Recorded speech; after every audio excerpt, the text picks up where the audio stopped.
Kontestasi Capres dan Cawapres mulai masuk babak terkini. Nomor urut telah diundi, tim sukses telah dikaji, bahkan ketua tim pemenangan dan para juru bicara sudah dipatri. Kini mereka mulai melancarkan strategi dan beradu ide untuk pemilu 2019. 9 partai pendukung dari petahana mulai berbagi peran. Koalisi Indonesia Kerja membagi 11 direktorat dalam tim kampanyenya. Sejauh ini 7 nama telah dipilih sebagai jubir. Nama-nama tersebut yang nantinya menjadi penyambung lidah dari gagasan Joko Widodo Ma'ruf Amin. Selain itu, koalisi Prabowo Subianto Sandiaga Uno yang bernama Koalisi Indonesia Adil Makmur juga telah menyusun daftar nama tim suksesnya. Terdapat 15 direktorat dalam badan pemenangan Prabowo Sandi. Selain itu terdapat 17 nama sebagai juru bicara. Tim pemenangan dan juru bicara tentu memiliki andil untuk meraup suara karena berdampak pada citra pasangan calon yang diusungnya. Lantas, bagaimana cara para juru bicara meracik taktik dan menarik simpati publik?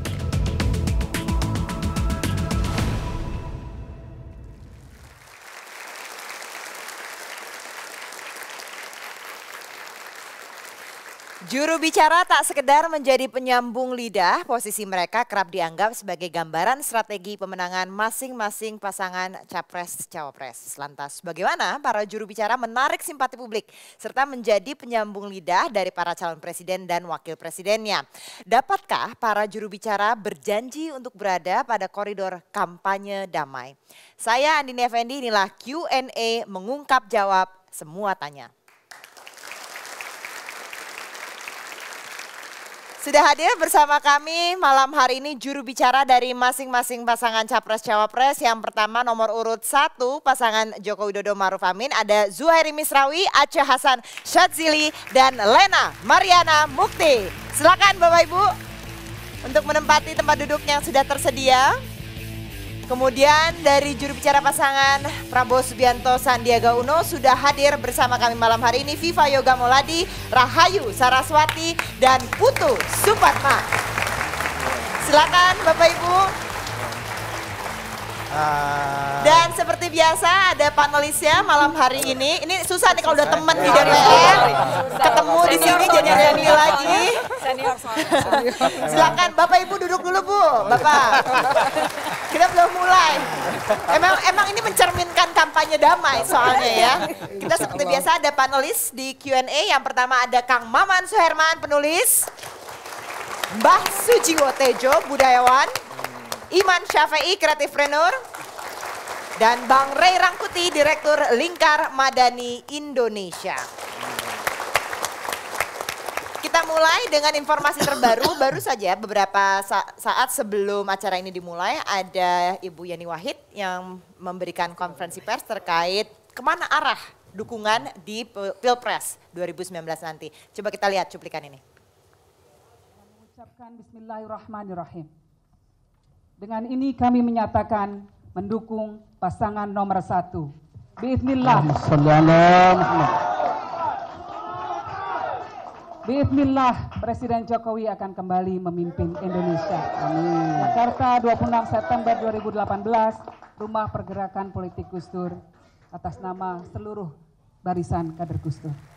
Allahumma fiqh lak tarik. Ya, Ibu Yani Wahid dan jaringan Ormas di bawah Gus Dur ini menyatakan dukungan ke Jokowi dan Ma'ruf Amin. Nah, kita ada sedikit berbeda treatmentnya di Q&A malam hari ini. Di segmen pertama ada dari kubu Jokowi terlebih dahulu yang bertanya kepada juru bicara ke kubu Prabowo. Kita akan buka ini dengan topik sesuai nomor urut. Kita akan buka dengan topik bagaimana dengan arah dukungan ini, apakah berpengaruh atau tidak, dan juga kita akan bahas soal arah dukungan dari ulama. Silakan Bapak Ibu, kita mulai.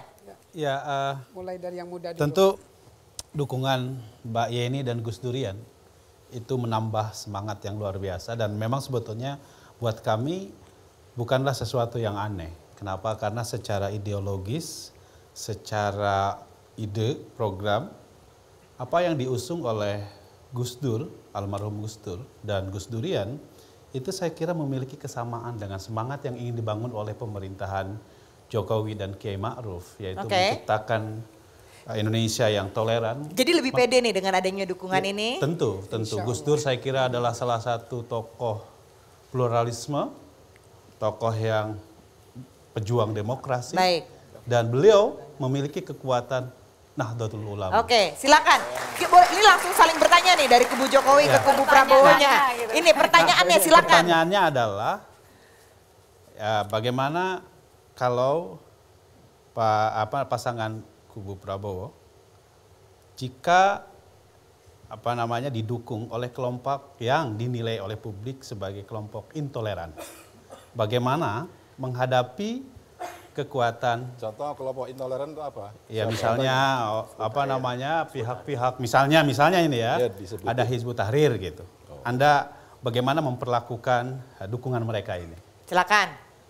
Hizbut Tahrir itu bukan partai politik dan secara yuridis sudah dibubarkan oleh pemerintah. Ya. Dibubarkan oleh pemerintah, ya kan?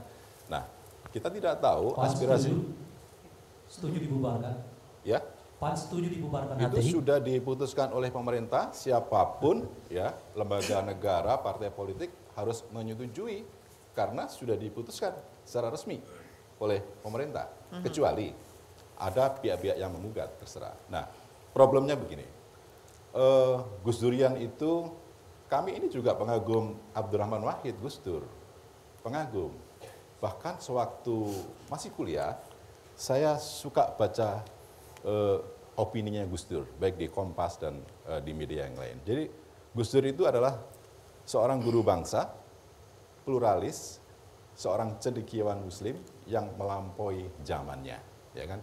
Jadi kalau sekarang Mbak Yeni secara resmi mendukung Pak Jokowi, itu kami mengapresiasi, mengapresiasi, ya kan?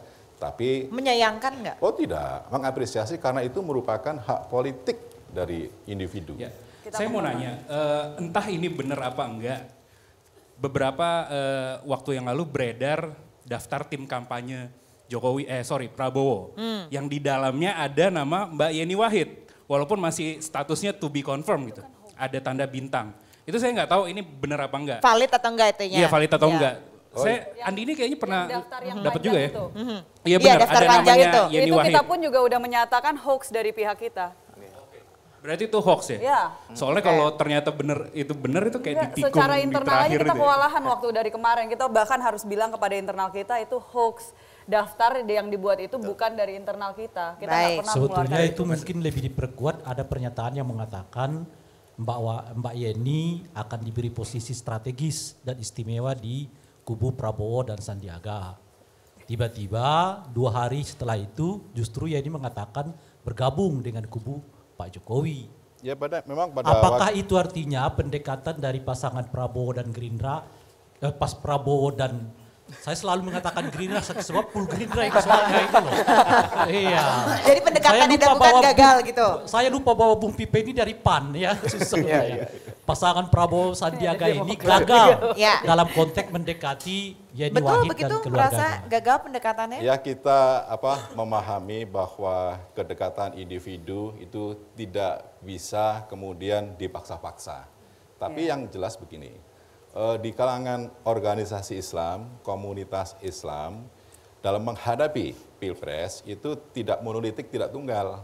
Bahkan dalam organisasi tertentu pun juga beragam pilihan. Dan masing-masing juga telah menyatakan untuk tidak memaksakan pilihan itu.